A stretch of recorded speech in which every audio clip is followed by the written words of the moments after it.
Hello everybody. आज class 11 science Hindi medium के लिए चैप्टर 4 में से जो टॉपिक है वो है प्रक्षेप गति। ओके, तो आज हम प्रक्षेप गति के बारे में पढ़ेंगे। तो सबसे पहले हम प्रक्षेप गति देख लेते हैं कि प्रक्षेप गति किसे कहते हैं।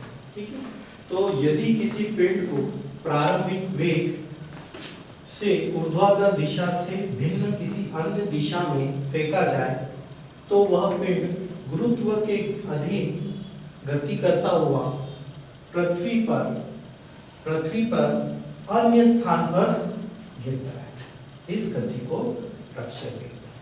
मतलब अगर हम किसी वस्तु को फेंक रहे हैं, ठीक है, ऊर्ध्वाधर दिशा में नहीं फेंक रहे हैं, ये जो क्षैतिज है इसके साथ अगर हम थीटा कोण बनाते हुए किसी को वस्तु को फेंक रहे हैं, जैसे कि चित्र दिख रहा है, तो ये वस्तु वक्रीय मार्ग पर गुरुत्व के अधीन, जैसे जैसे वस्तु ऊपर जा रही है नीचे की ओर गुरुत्वीय त्वरण लगता है, इस गुरुत्व के अधीन वक्री मार्ग पर गति करती है और पृथ्वी पर किसी अन्य स्थान पर गिर जाती है। ओके, सो इस प्रकार की जो गति है इसको हम प्रक्षेप गति कहते हैं। ठीक है, और जो पिंड फेंका गया है उसको हम प्रक्षेप कहते हैं। जिस वस्तु को फेंक रहे हैं उसको प्रक्षेप कहते हैं। ठीक है, और पिंड द्वारा तय किया गया मार्ग, ठीक है, ये जो पिंड है इसके द्वारा जो तय किया गया मार्ग को प्रक्षेप का पथ कहते हैं। ठीक है, तो यह प्रक्षेप गति के बारे में हमको पहले थोड़ा सा ध्यान रखना है कि प्रक्षेप गति किसे कहते हैं। उसके बाद हम प्रक्षेप गति के लिए एक वस्तु है देख सकते हैं जिसको प्रारंभिक वेग u के, है ना, प्रारंभिक वेग u से क्षैतिज दिशा में फेंका जाता है। ठीक है, और तो क्षैतिज के साथ ये दिखा है कि इसके साथ थीटा कोण बनाते हुए से u वेग से प्रक्षेपित किया जा सकता है। ठीक है, तो हम देख रहे हैं चित्र में, तो ये जो u है क्षैतिज के साथ थीटा कोण पर फेंका जा रहा है और ये जो हमारा प्रारंभिक वेग है इसको दो घटकों में हम वियोजित कर सकते हैं। ठीक है, एक क्षैतिज घटक ux यानी कि ux बराबर u cos थीटा, दूसरा है उसका लंबवत घटक ऊर्ध्वाधर घटक। ठीक है, ऊर्ध्वाधर घटक होता है uy बराबर u sin थीटा। तो अब हम प्रक्षेप के पथ के लिए व्यंजक ज्ञात करेंगे। ठीक है, तो हमको क्या ज्ञात करना है कि प्रक्षेप का पथ कैसा होता है।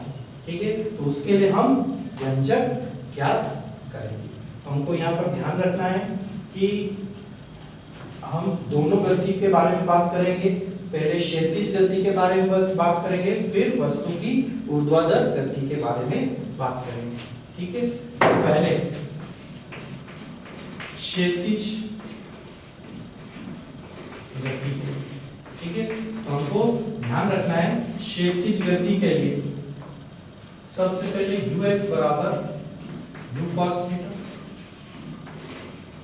और जो त्वरण है ना, यहाँ पर त्वरण कौन सा त्वरण है, गुरुत्व के कारण त्वरण उत्पन्न हो रहा है और उसकी दिशा लंबवत नीचे की ओर है, मतलब y अक्ष की दिशा में है, तो उसका x अक्ष की जो दिशा में घटक है वो शून्य होगा। ठीक है, तो यहाँ पर ध्यान रखना है ax शून्य। अब हम गति का समीकरण लगाएंगे, द्वितीय समीकरण का यूज करेंगे गति के समीकरण से। ठीक है, तो सबसे पहले हमको ध्यान में रखना है कि s बराबर ut plus half kt square, ये सभी ने देखा है, ये गति का समीकरण होता है। पर हम किस दिशा के लिए इसको हल कर रहे हैं, हम x क्षैतिज घटक के लिए, है ना, क्षैतिज गति के लिए हल कर रहे हैं, तो इसलिए एक जो s है उसकी जगह हम x रख देंगे, u की जगह प्रारंभिक वेग का क्षैतिज घटक ux t प्लस 1/2 a का क्षैतिज घटक x और t स्क्वायर। अब हम यहाँ पर मान रखेंगे, देख सकते हैं ux बराबर u cos थीटा, ax बराबर कितना है 0, ये हो जाएगा x बराबर u cos theta into t plus 1/2 x 0 into T square, ये वाली टर्म 0 हो जाएगी। हमको क्या मिलेगा, x बराबर u cos थीटा गुणित, ठीक है। अब हमको t का मान मिल जाएगा, x बराबर u cos थीटा गुणित, तो हमारे लिए ये t का मान प्राप्त हो गया। तो अगर हम इसको समीकरण नंबर 1 ले लेते हैं, ठीक है। तो कौन सी गति के लिए भी हमने ये निकाला, और क्षैतिज गति के लिए। अब हम ऊर्ध्वाधर गति के लिए, ठीक है, यानी y अक्ष की दिशा में जो गति हो रही है उसके लिए यूज करेंगे। तो सबसे पहले हमको जो प्रारंभिक वेग है उसका ऊर्ध्वाधर घटक, मतलब y अक्ष की दिशा में जो घटक है वो होता है u sin थीटा, ठीक है। फिर ay जो है वो माइनस, ठीक है, माइनस जी क्यों ले रहे हैं, जी तो सभी को मालूम है गुरुत्वीय त्वरण है, लेकिन वस्तु ऊपर की ओर जा रही है, वस्तु का जो गति है वो y अक्ष की दिशा में है ऊपर की ओर, लेकिन जो गुरुत्वीय त्वरण है वह लंबवत नीचे की ओर कार्य करता है, इसीलिए हम माइनस चिन्ह ले रहे हैं, तो ये माइनस, ठीक है। अब हम गति का समीकरण यूज करेंगे, यहाँ पर भी गति का द्वितीय समीकरण का यूज करेंगे। तो गति का द्वितीय समीकरण क्या है, ये गति का हमारा जो सेकेंड समीकरण है अभी हमने यूज किया है वो है s बराबर ut plus half at square. लेकिन किस गति के बारे में बात कर रहे हैं, हम ऊर्ध्वाधर गति के बारे में बात कर रहे हैं। तो ये y अक्ष की दिशा में जो विस्थापन है वो y है, u का जो ऊर्ध्वाधर घटक है वो u है, और साथ में t प्लस 1/2 ay स्क्वायर। यहाँ पर हम uy और ay का मान रख देते हैं, तो देख सकते हैं uy का मान कितना है, यहाँ पर देखेंगे uy का मान u sin थीटा है और ay का मान माइनस जी है। फिर हो जाएगा y बराबर uy का मान u sin थीटा गुणित t प्लस 1/2 जो ay है उसका मान कितना है, माइनस जी, और साथ में टी स्क्वायर।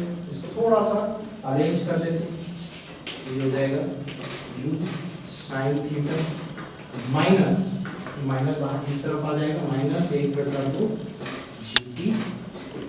ओके, अब हम यहाँ पर t का जो मान है, ठीक है, t का मान रखेंगे। तो समीकरण 1 से t का मान यहाँ पर रखेंगे।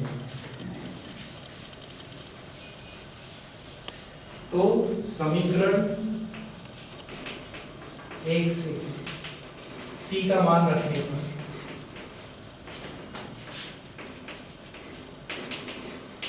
समीकरण 1 से हम t का मान रखेंगे, तो y बराबर u sin थीटा।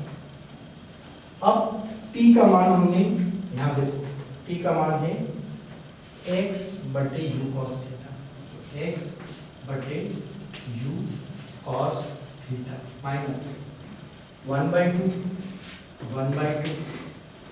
g, ये g और t स्क्वायर।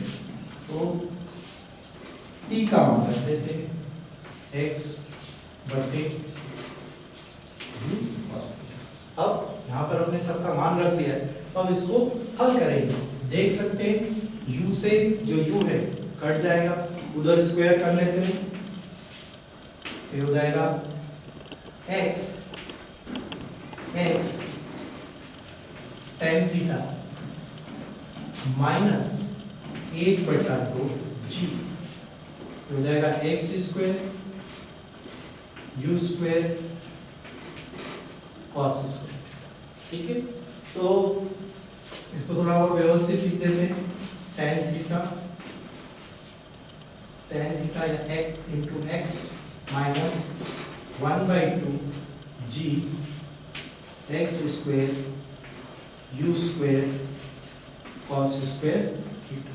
ठीक है, ये हमको प्रक्षेप के पद के लिए एक समीकरण प्राप्त हो गया है y बराबर। ओके, ये हमारा एक समीकरण है और ये एक परवलय के समीकरण के समान है।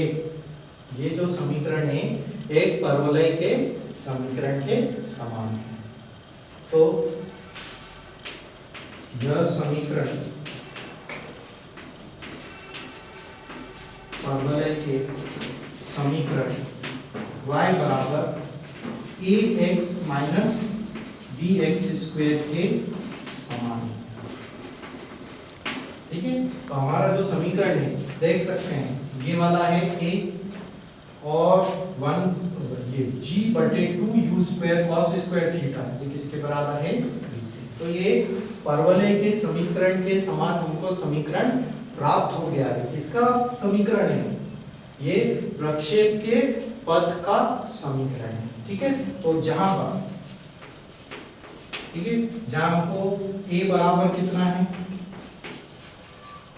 tan थीटा तथा जो b का मान है वह कितना है g बटे 2 u square cos square theta, ये a और b के मान है। तो हमारा ये जो समीकरण जो हमको प्रक्षेप पद का प्राप्त हुआ है वह किसके समान है? एक परवलय के समान है। इसलिए ये जो हमारा प्रक्षेप का पद है ये कैसा होता है? परवलय का होता है। ठीक है, इसलिए जो फर्स्ट इसमें हमको करना था कि प्रक्षेप का पद कैसा होता है, तो हमको ध्यान में रखना है कि देख सकते हैं ये प्रक्षेप का पद है। ठीक है, ये प्रक्षेप का पद है और ये कैसा आ रहा है? परवलयकार दिख रहा है। लेकिन हमने गणितीय रूप से इसको सिद्ध कर दिया है। हमने प्रक्षेप के पद का समीकरण ज्ञात किया है जो कि एक परवलय